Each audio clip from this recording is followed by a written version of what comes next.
개장 전 75분 오늘장을 움직일 이슈들 함께 짚어보겠습니다. 호재에도 시장은 크게 움직이지 못했던 어제 지수를 움직인 헤드라인으로 시작해보겠습니다. 첫 번째 헤드라인, 미중 치킨 게임 중단에도 시장 신중, 미 연준 금리 인하 더 멀어집니다. 자, 어제 우리 시장 지수 자체는 강보합, 약보합권에서 마감을 했죠. 장 초반에는 그래도 미국발 호재를 반영하는 듯 했으나 상승 탄력도는 갈수록 둔화가 됐습니다. 둔화된 이유들 짚어보면요. 전일장 이미 미중 갈등 완화감이 일부 시장에 반영이 됐고요. 그리고 발표를 앞두고 있는 4월 미국 CPI 경계감도 커졌습니다. 사실 미국 CPI 경계감도 그렇고요. 큰 틀에서 이제 시장이 무엇을 주목하고 있는지로 결국 귀결되는 것 같습니다. 바로 경기 둔화, 그리고 미국 연준의 금리 향방인데요. 일단 여러 우려사항 중에 1순위였던 관세 우려감이 완화되니 이제 2순위, 3순위가 부각이 되고 있는 겁니다. 미중 관세 전쟁은 휴전에 돌입했는데 왜 아직도 경기 둔화 우려감이 만연한가? 이에 대해서는 의문이 좀 들죠. 일단 없었던 관세가 생겼다는 점에서 미국의 실효 관세율 자체는 올라갔습니다. 예일대 계산에 따르면요, 트럼프 2기가 시작되기 전 2%대였던 실효 관세율은요, 현재 17.8%까지 올랐습니다. 중국과 영국의 협상 내용을 반영한 수치로 무려 1934년 이후 최고 수준입니다. 여기에 연준 내에서도요, 관세 인하에도 아직 둔화 가능성은 높다는 목소리가 현재 나오고 있습니다. 자, 여기에 올해 연준의 금리 인하 시점은 지연될 거란 전망도 커지고 있습니다. 미국과 중국의 협상으로 침체는 피했다는 맥락이 있었는데요. 골드만삭스는요, 어제 올해 미국 경기 침체 확률을 기존의 45%에서 35%로 낮춰 잡으면서 연준의 금리 인하 시점을 기존의 7월에서 12월로 미뤘습니다. 연준의 금리 전망이 담긴 패드워치 상으로도요, 7월 금리 동결 가능성은 점점 더 커지고 있는데요. 자, 그렇다 보니 어제 미국의 국채 금리는 상승을 하는 흐름을 보였습니다. 여기에 간밤에는요, CPI가 예상을 밑돌았지만 관세발 인플레이션은 다음 달 수치에 반영될 거란 경계감 속에 국채 금리는 또 한 번 상승세를 보였는데요. 참 어렵습니다. 둔화는 시장 악재, 그러나 침체는 아니라 금리 인하 시점은 미뤄지고 있는 상황 말입니다. 자, 이는요, 이미 과매수권에 있는 시장이 추가로 상승하는 데 발목을 잡을 수밖에 없는 요소인데요. 그래도 오늘은 중동시장 확대로 인한 빅테크 강세가 우리 시장 모멘텀이 되어줄 수 있을지는 아닐지 조심스럽게 기대해 보겠습니다. 자, 이번에는요, 섹터 그중에서도 특히 약했던 2차 전지 이야기해볼까 하는데요. 두 번째 헤드라인, 미국 전기차 세액공제 조기 폐지 추진 K배터리 영향 촉각입니다. 미국 공화당 하원 의원들이 전기차 보조금 지급 내용 등이 담긴 인플레이션 감축법과 관련해 수정 법안을 발의했다는 내용이 어제 전해졌고요. 이에 2차 전지주들은 장중 힘이 빠졌죠. 수정 법안의 주요 내용들 한번 짚어보면요. 일단 친환경차 세액 공제 종료 시점이요. 기존에 2032년에서 2025년 말 혹은 2026년 말로 앞당겨졌습니다. 그리고요. 그간 국내 배터리 업체들이 수혜를 받아왔던 첨단 제조 생산 세액 공제, 즉 AMPC는요. 종료 시점이 2032년에서 2031년까지 단계적으로 종료하는 방향으로 수정이 됐습니다. 조기 종료되는 전기차 세액 공제와는 다르게 그래도 2031년까지 단계 종료라는 점에서 그나마 다행이라고 해야 될까요? 발의 이후 실제 발효까지는 시간이 걸리겠으나 발효가 되면 국내 배터리 업체들에게는 타격이 있겠죠. 삼성증권의 보고서를 인용해 항목별 시사점을 좀 짚어보면요.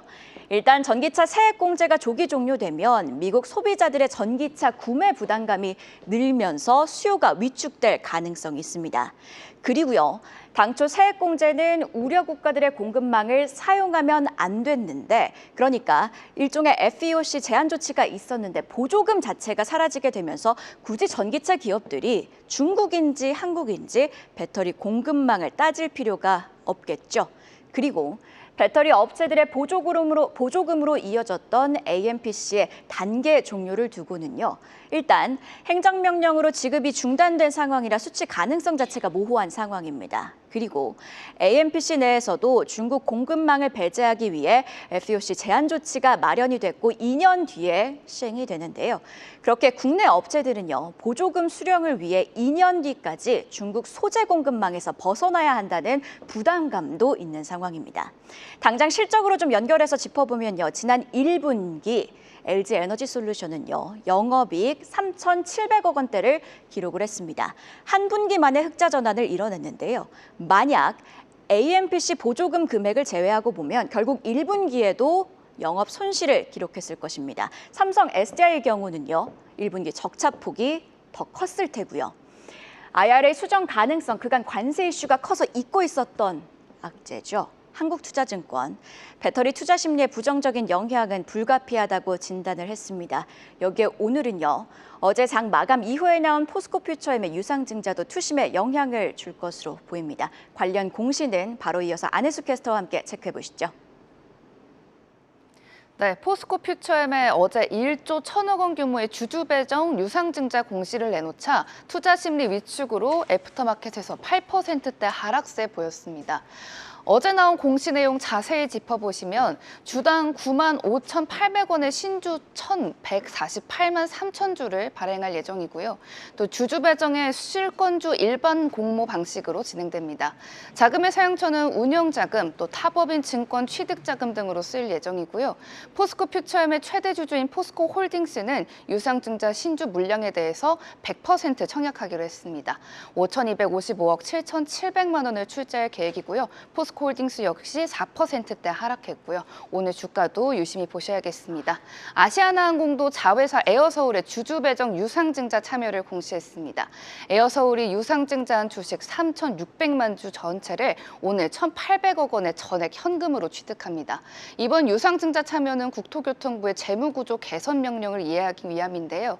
2019년 완전 자본 잠식 상태에 빠진 에어서울은 4년 뒤에 국토교통부로부터 재무구조 개선 명령을 받았습니다.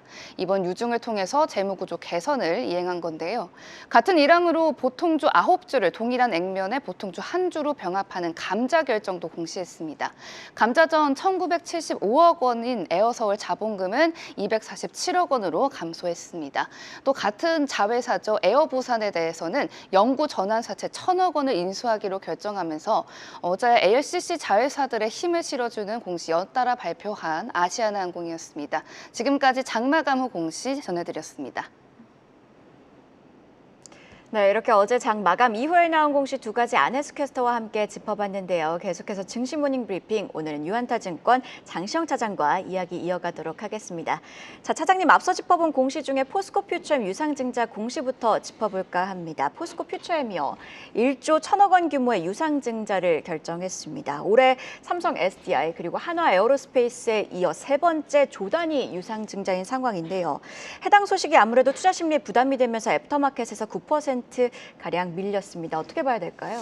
일단 사실은 주주들 입장에서는 굉장히 좋지 않은 상황인 건 맞습니다. 전반적으로 2차 전지 업황 자체도 사실은 계속해서 좀 노이즈라든지 잡음이 끼고 있는 상황에서 이런 부분까지 좀 나오다 보면 업황 자체가 계속 좋지 않으니까 이러는 거 아니냐라고 생각할 수 있는데, 회사 입장에서 생각을 하자면 결과적으로 유상증자 금액의 대부분이 운영자금이라든지 이런 부분들이 아니라 시설 투자와 타법인 출자거든요. 그러니까 GM과의 캐나다 양극재 합작 공장 건설의 자금이 대략 한 3,500억 정도가 투여가 되고, 구형 흑연 생산법인 카본 신소재 주식 회사 투자에 한 2,700억 원 정도가 사용될 예정이기 때문에 미래를 위해서 계속해서 투자를 한다라고 보시면 될 것 같습니다. 그러니까 포스코 퓨처엠 같은 경우는 안 좋은 상황에서도 우리는 계속해서 투자를 할 거다라는 부분들을 보여주는 거가 될 것 같고, 그리고 기본적으로 포스코 홀딩스가 사실은 퓨처엠의 지분을 60% 가까이 갖고 있기 때문에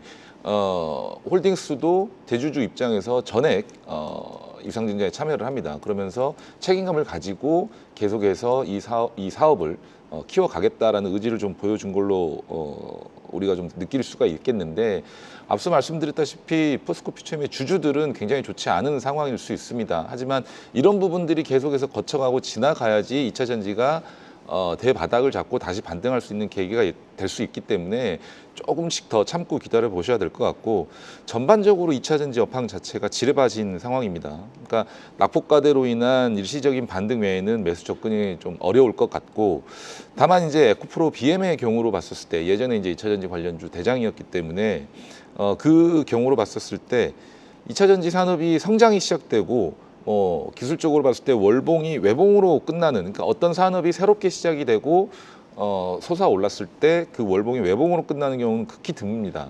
지금 당장에야 중국의 LFP, 나트륨 변지 등에 의해서 우리나라 2차 전지 이 시장 자체가 이 글로벌 시장에서 좀 점유율이 밀리고 있는 건 사실입니다만, 저는 이제 그거를 타개할 수 있는 계기로 전고체 전지의 양산이라고 좀 보고 있거든요. 이런 부분들이 먼저 양산이 되고 국내 업체들이 먼저 시장을 장악할 경우 다시 한 번의 어떤 랠리도 시작할 수 있는 가능성도 있기 때문에, 지금 당장에는 단기적으로 좀 접근을 하시되 시장 변화의 조짐도 계속해서 우리가, 그러니까 전고체 전지 같은 이 시장 변화의 조짐도 계속해서 우리가 살펴봐야 될 것이다라고 좀 정리를 해드리겠습니다. 그리고 또 한 가지 짚어보면 지금 MSCI 지수에서 에코프로 머티가 편출이 됐습니다. 이 역시 2차 전지 투심에 영향을 줄 이슈일까요? 그러니까 계속해서 시가총액이 좀 하락을 하고 업황 자체라든지 실적이라든지 이런 부분도 부합하지 않기 때문에 밀려나는 거거든요. 그러니까 지금 에코프로 역시도 사실은 코스피 이전 안에 어쨌든 이런 부분들도 사실 좀 밀려지고 있는 상황이고, 여러 가지로 2차 전지 AMPC 내용도 앞서 이제 앵커님께서 말씀해 주셨다시피 여러 가지로 제가 말씀드렸다시피 2차 전지 업황 전체적으로 노이즈가 많고 지뢰밭인 상황입니다. 그러니까 이거를 우리가 낙폭이 과대됐을 때 이랬을 때 단기적으로 접근하셔야지, 지금 당장에 매수 포지션으로 길게 접근하시는 전략은 조금은 무리가 있지 않을까라는 생각을 하고 있습니다. 그리고 간밤 뉴욕 증시에서 테슬라가 상승 마감을 했습니다. 사실 2차 전지주 때문에 올랐다라고 보기보다는 로보택시 기대감 그리고 휴머노이드 로봇 기대감 때문에 올랐다라고 봐야 될 것 같은데, 어쨌든 우리 2차 전지주 같은 경우에는 그간 테슬라와 많이 동조화된 모습이었어요. 그렇다면 어제 2차 전지주들이 밀렸기 때문에 오늘은 테슬라 상승에 힘입어서 조금은 반등할 수 있지 않을까요? 포스코 퓨처엠의 유상증자가 굉장히 좀 큰 영향을 미칠 수가 있겠죠. 그러니까 그 부분이 어떻게 반영이 되느냐에 따라서 투심을 좀 결정을 할 수가 있을 것 같은데, 지금의 테슬라는 사실은 전기차의 어떤 느낌보다는 자율주행이라든지 휴머노이드라든지 앞서 말씀드린 대로 AR&D 이쪽으로 좀 올라가고 있는 상황이기 때문에 2차 전지와 바로 직결해서 엮는다는 것은 조금 무리가 있어 보입니다. 물론 휴머노이드 로봇 같은 경우는 전고체 배터리가 필수로 좀 장착이 되는 부분이 있습니다. 가장 필요로 하는 부분이 전고체 배터리이기 때문에 이 부분과 관련해서는 추후에 엮일 수 있는 가능성이 있습니다만 당장에는 조금 어렵습니다. 그러니까 오늘 같은 경우는 퓨처엠의 유상증자가 시장에 어떤 영향을 미치는지, NXT에서 어쨌든 9% 급락을 했기 때문에 다른 2차 전지주들도 사실은 유상증자라는 이런 부분들을 생각하고 있거나 고려할 수 있거든요. 그런 부분들을 조금 더 조심은 하셔야 되는 상황인 것 같다라고 좀 말씀드리겠습니다. 네, 개장 이후의 시장 분위기 자세히 지켜봐야겠습니다. 실적 공시 하나 더 체크해 보도록 하겠습니다. 한국전력이 1분기 호실적을 공개했습니다. 1분기 영업이익은요, 3조 7,536억 원으로 7개 분기 연속으로 흑자세를 기록했습니다. 자, 그럼에도 한국전력 같은 경우에는 워낙 적자폭이 깊었던 만큼 역부족이다, 이런 분석들도 나오고 있는 상황인데 투자 전략은 어떻게 세워야 될까요? 일단 올해 한 15조 정도 영업이익을 예상을 하는 것 같습니다. 전기로 봤을 때 한 15조 정도로 예상을 하는 것 같은데, 한국전력 같은 경우는 환율과 원자재 가격의 어떤 변동에 의해서 영업이익이 나는 어떤 수치가 크게 달라집니다. 그러니까 환율이 10원 상승을 하면 영업이익이 2,700억 정도 하락을 합니다. 그러니까 비용이 늘어나는 거죠.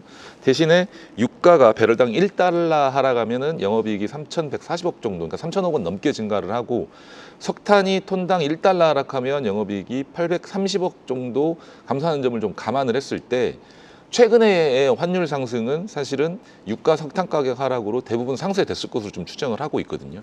앞으로 만약에 지금 사실은 미중의 어떤 무역 합의라든지 이런 부분들로 인해서 위안화도 좀 강세로 가고 있고, 대만 달러도 어찌 보면은 어떻게 보면 좀 강세로 가고 있습니다. 근데 우리나라 원화 통화 같은 경우는 대만 달러 위안화와 조금 동조되는 현상이 있기 때문에 국내 원화 역시도 점차적으로 강세로 갈 가능성이 높습니다. 그러면 한전에게 굉장히 유리한 상황이고, 추정되는 영업이익 이 부분들도 금액의 어떤 크기도 더 늘어날 수 있을 가능성이 높습니다. 더군다나 원자재 가격 역시도 사실은 하반기로 갈수록 추가적으로 더 하락할 가능성도 있기 때문에 저는 개인적으로 한전에 대한 어떤 뷰는 조금 더 우리가 긍정적으로 봐도 되지 않느냐라는 생각을 하고 있고, 그 다음에 최근에 이제 앞서 이제 앵커님께서 말씀해 주셨다시피 워낙에 적자폭이 깊다 보니까 실적이 나더라도 조금은 뭐 그 전에 적자를 좀 갚는 이런 상황으로 전개되지 않겠냐라고 하면서 배당에 대한 어떤 니즈나 이런 부분들이 굉장히 조금 모자랐었거든요. 근데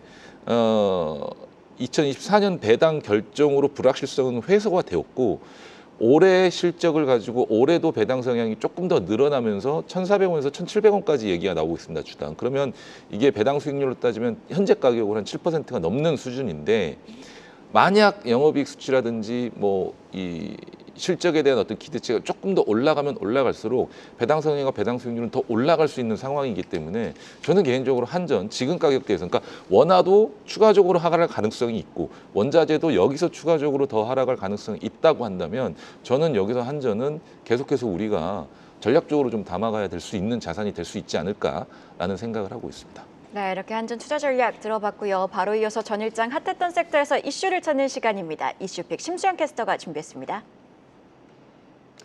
이슈픽 오늘은 해운주 소식으로 시작합니다.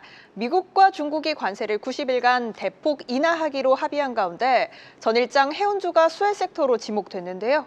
특히 섹터 내에서 HMM은 호반그룹이 유력 인수 후보로 거론되며 5%대 강세 보였습니다. 전문가들은 관세 전쟁으로 3월에서 4월 급감했던 선정량이 8월 초까지 급증할 것으로 보고 있는데요. 우선은 이번 관세 인하가 일시적인 만큼 기업들에서는 인하가 됐을 때 얼른 물량을 쌓아두고자 하는 심리가 강하겠죠. 관련해 한국해양진흥공사 측 관계자는 협상 타결 전부터 대형 업체들이 재고를 보충하기 위해 발주를 재개하려던 움직임이 있었다고 증언하기도 했는데요. 물류 운송은 10월까지가 성수기인 점도 고려하면 한동안은 선정량 증가가 이어질 것으로 보입니다. 다음 소식은 바이오 시밀러 관련 소식입니다. 트럼프 대통령이 미국 내 의약품 가격을 해외 수준으로 낮추는 것을 골자로 한 행정명령에 서명한 가운데 우리 기업들에 미칠 영향은 제한적일 거란 분석이 나왔습니다. 이에 전일장 바이오 시밀러 섹터 보시면 2%대 강세 보였는데요. 특히 셀트리온이 자사 홈페이지에 이번 행정명령의 3가지 기회 요인을 제시하고 이를 홈페이지에 게시하며 이목을 끌었습니다. 어떤 내용이 있었는지 짚어보면요. 우선 약가를 낮추기 위해 중간 유통업체의 영향이 축소되며 바이오 시밀러 기업이 직접 정부와 약가를 협상할 수 있는 구조가 형성될 것이라 전망했는데요. 이는 시장 진입 장벽을 낮추고 영업을 확대할 기회 요인이라 언급했고요. 약가가 인하되며 처방이 확대되고 병행 수입이 허용되면 기존에 출시하지 않았던 제품들도 미국에 선보일 수 있을 것이라 내다봤습니다. 비단 셀트리온뿐만 아니라 바이오시밀러 업체들 전반이 이러한 수혜를 입을 것으로 전망되는데요. 자세한 전망은 이어지는 분석에서 확인해 보시죠. 지금까지 심수연이었습니다. 네, 이슈픽 해운주 이슈부터 자세히 함께 분석해 보도록 하겠습니다. 미국과 중국이 90일간의 관세 휴전에 들어가면서 글로벌 컨테이너 해운업계가 모처럼 웃었습니다. 자, 그간 위축됐었던 화물 수요 회복에 대한 기대감이 커지고 있는데요. 관련주 전망 어떻게 보고 계실까요? 일단 뭐 물동량 회복에 대한 기대감은 사실은 시간이 지나면 지날수록 뭔가 수치적으로 좀 나타날 가능성이 좀 있어 보이고, 당장해 같은 경우는 뭐 예멘 후티 반군이 상선 공격 중단이라든지 항복 의사를 좀 밝혔다고 이미 트럼프 대통령이 5월 6일 날 얘기를 했습니다. 하지만 머크 같은 경우는 컨퍼런스 콜에서 8일 날 진행된 1분기 컨퍼런스 콜에서 후티 반군 상태가 가자 지구 분쟁하고 좀 긴밀히 연결돼 있음을 좀 언급을 하면서 현재 상황으로는 선박, 선원, 고객 화물을 다시 홍해에 투입할 이유가 전혀 없다라고 언급을 했기 때문에 안전이 확실하게 보장이 될 때까지는 우리는 우회 항로를 유지하겠다라고 얘기를 했습니다. 그러면서 사실은 컨테이너 운임 지수가 계속해서 상승을 하고 있는 상황이거든요. 그러니까 우회 통로로 가면서 이제 운임 지수는 계속해서 올라가고 있는 상황이죠. 거기다가 BDI, 그러니까 벌크선 운임 지수 역시도 최근 동안은 조금 하락했습니다만 어쨌든지 간에 이 부분도 중국과의 어떤 미국 화해 모드로 인해서 물동량이 좀 늘어난다고 한다면 점차 다시 오를 가능성도 있기 때문에 운임지수 급등이 사실은 해운주의 실적에 바로 직격탄으로 좀 작용할 가능성이 좀 높아 보이거든요. 그러니까 해운주는 운임이 오르면 바로 실적에 반영이 됩니다. 그러니까 같은 조선업종과 같은 업종 내에 좀 포함이 돼 있지만 조선주들은 배의 어떤 이 오더를 좀 받고 제작이 되고 출하가 될 때까지 2, 3년의 시간이 걸립니다. 그렇기 때문에 수주 받고 나서 실적으로 연결될 때까지 걸리는 시간이 2년에서 3년, 길게는 4년, 5년까지도 걸리는데 해운주 같은 경우는 운임지수의 움직임에 따라서 그 분기 그 해의 실적이 확연하게 좀 달라질 가능성이 높기 때문에 주가 흐름이라든지 이런 부분들도 조선주와 같이 동일시해서 보시지 마시고 해운주는 어쨌든지 간에 운임지수를 먼저 좀 확인을 하시는 것이 중요할 것 같다라고 좀 생각을 하면서 최근에 해운주들 이런 운임지수 움직임에 따라 좀 괜찮기 때문에 뭐 잘 살펴보셔도 괜찮을 것 같다고 좀 정리를 해드리겠습니다. 네, 다음은 셀트리온 이슈 자세히 한번 들어보도록 하겠습니다. 셀트리온이 미국에서 추진하는 약가 인하 정책이 오히려 기회라며 긍정적인 전망을 내놨습니다. 바이오시밀러 시장 확대 기대감을 언급한 건데요. 장 차장님께서는 해당 이슈 어떻게 보고 계실까요? 일단 뭐 바이오시밀러 관련된 약가 인하 이 이슈, 그러니까 전체적으로 이게 저희가 좀 잘 기억을 못하고 있을 수 있는데 2020년도에 이미 한번 했다 실패했었거든요. 물론 당시에는 트럼프 대통령이 레임덕 기간이었기 때문에 바로 다음 행정부인 바이든 행정부에서 폐기를 해버렸지만 지금은 다시 시작을 한다라고 하고 있지만은 사실은 이게 그렇게 쉽지만은 않은 상황이거든요. 약가 인하 자체가. 그러니까 그때 당시 발표 전에 장중에 나왔을 때는 80%까지 약가 인하를 한다고 했지만 결국은 50%로 좀 줄어들었고 이게 본격적으로 시행이 되려고 한다면 미국의 보건복지부의 어떤 법적인 제재 마련도 해야 되고 여러 가지 절차가 좀 남아 있습니다. 그리고 만약 최대 59%까지라고 한다면 어떤 약에는 10%, 어떤 약에는 20%, 어떤 약에는 30% 이렇게 될 텐데 제약회사에서 가만히 있을 리가 없거든요. 그러니까 각 제약회사들이 연방법원에 다 소송을 걸고 이게 다 하나둘씩 처리가 되고 해결이 되려면 몇 년이 걸릴 수 있습니다. 그렇기 때문에 지금 트럼프 행정부에서도 시행이 안 될 가능성도 좀 높아 보이기 때문에 이 부분에 대한 어떤 고민보다는 사실은 저는 관세에 대한 부분들이 좀 더 고민입니다. 그래서